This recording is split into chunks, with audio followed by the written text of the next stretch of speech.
Assalamualaikum warahmatullahi wabarakatuh. Perkenalkan, nama saya Subriyadi, bisa dipanggil Adi. Saya mahasiswa IAIN Madura, jurusan Bimbingan dan Konseling Pendidikan Islam. Saya sudah semester 6 di IAIN Madura. Jadi di sini saya akan membuat video tentang apa sih pentingnya aplikasi DCM. Nah, di video ini saya akan menjelaskan tentang apa itu DCM, terus apa sih alasannya harus menggunakan aplikasi DCM. Jadi nanti saya akan jelaskan di belakang. Nah, jadi aplikasi di sini adalah daftar cek yang khusus disusun untuk merangsang atau memancing pengutaraan masalah-masalah atau problem yang pernah atau sedang dialami seseorang. Jadi gunanya aplikasi di sini yaitu untuk mencari masalah atau menemukan masalah yang timbul terhadap seseorang. Jadi contohnya ketika kita tidak tahu tentang masalah seseorang atau yang istilahnya diberi privasi ya. Jadi dengan menggunakan aplikasi ini kita lebih mudah untuk menemukan masalah-masalah yang terjadi pada seseorang. Nah, dan kenapa? Jadi sebab masalah inilah yang mungkin terjadi, sebab-sebab terjadinya hal-hal yang tidak diinginkan. Jadi dengan aplikasi ini kita lebih lebih istilahnya lebih mudah lah untuk membantu seseorang. Nah, dan juga kita juga lebih mudah untuk memberikan layanan bimbingan dan konseling. Nah, pada prinsipnya masalah yang menimpa diri individu harus segera dipecahkan atau diatasi. Jadi dengan menggunakan aplikasi ini juga lebih mudah untuk diatasi. Tidak istilahnya dengan kalau tidak menggunakan aplikasi ini agak lebih sulit ya untuk menemukan masalah-masalah yang terjadi seseorang karena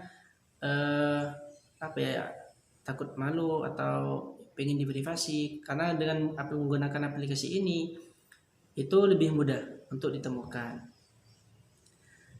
Dan juga agar tidak mengganggu kehidupan individu yang bersangkutan dan mungkin pula individu-individu yang lainnya.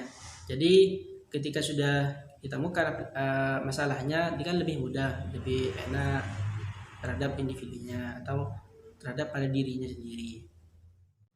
Nah, terus selanjutnya apa sih alasan penggunaan DCM ini? Yang pertama, karena dengan DCM ini dapat kita peroleh banyak masalah. Jadi tidak hanya diperuntukkan satu masalah saja, tetapi dengan menggunakan aplikasi ini kita lebih banyak menemukan masalah-masalah yang terjadi pada seseorang.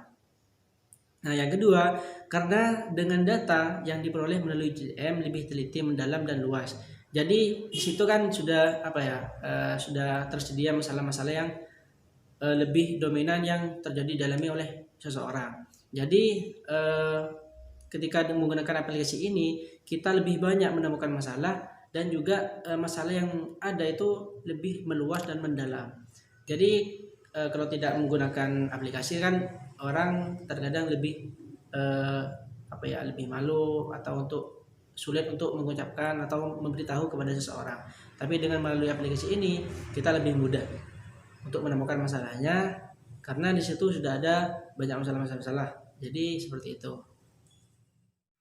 Nah, dan fungsinya di sini, fungsi dari DCM atau kegunaannya itu untuk memudahkan individu untuk mengemukakan atau menemukan masalah yang pernah atau yang sedang dialami.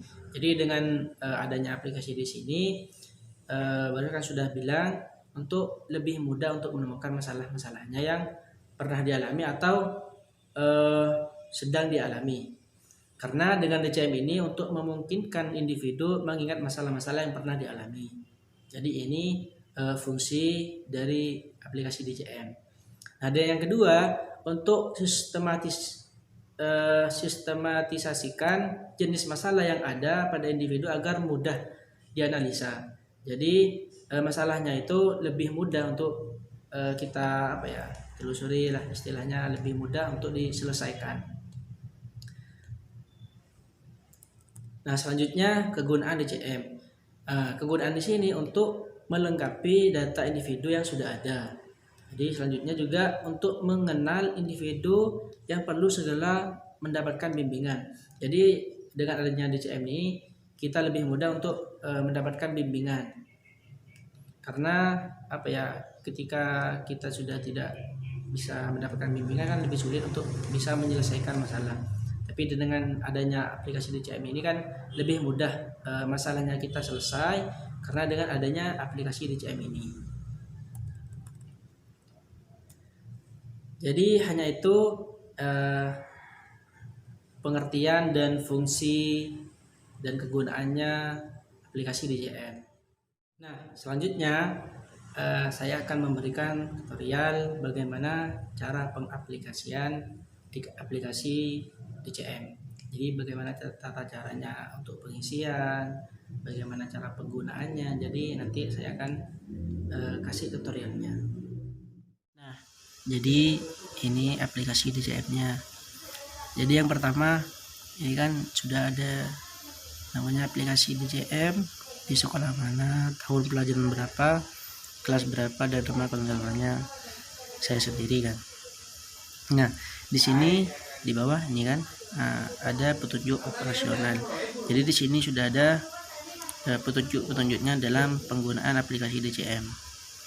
Jadi nanti kalian semuanya tinggal baca apa dan seperti apa untuk kegunaan aplikasi DCM. Jadi kalau sudah dari petunjuk operasional, sudah kalian tahu bagaimana cara penggunaan aplikasi DCM, kita langsung lanjut ke soal DCM-nya. Nah, di soal DCM ini di sini ada bimbingan dan konseling SMP mana atau di SMA mana, tinggal kalian ubah. Cara mengubahnya klik di sini dulu baru ke ini. Nah, contoh misalkan di Numan, sekolah Madrasah Alia Negeri, tinggal di mana, jalannya apa. Nah, kalau sudah ini nanti untuk soalnya dikasih ke semua siswa atau semua orang yang membutuhkan untuk diberikan layanan. Jadi yang pertama misalkan ada kolom pertama kesehatan. 1. Sering sakit ketika SD, apakah sering? Kalau mereka sering itu langsung dicontreng atau dikasih kolom lingkaran. Tipu sampai seterusnya sampai selesai ke bawah. Nah, kalau sudah untuk pengisian soal DCM-nya kita langsung ke tabulasi. Nah, ini ada sebagian contoh sudah ada pengisian tentang daftar cek masalah. Ini kan sudah ada tabulasi, daftar cek masalah. Nah, siapa yang melakukan ini? Ini kan contoh, namanya siapa, sekolahnya mana. Jadi tinggal yang sudah ngisi soal DCM langsung ke tabulasi. Jadi contoh misalkan yang pertama Subriyadi sudah melakukan ini kan, dan itu namanya dalam kesehatan. Cara pengisiannya ini kan ada satu kan. Jadi di soal ini, kembali lagi di soal ini misalkan yang pertama yang dicontreng, berarti di tabulasi ini yang dikasih 1, jangan dikasih 2 karena ini sudah hasilnya 1. Jadi yang dicontreng langsung ditaruh sampai selesai di belakang.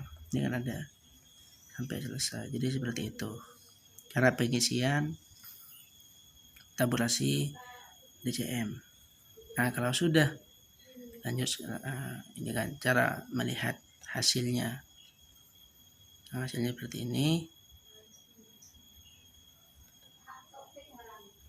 Nah, jadi sini paling mana yang paling dominan. Jadi seperti itu untuk penggunaan aplikasi DCM.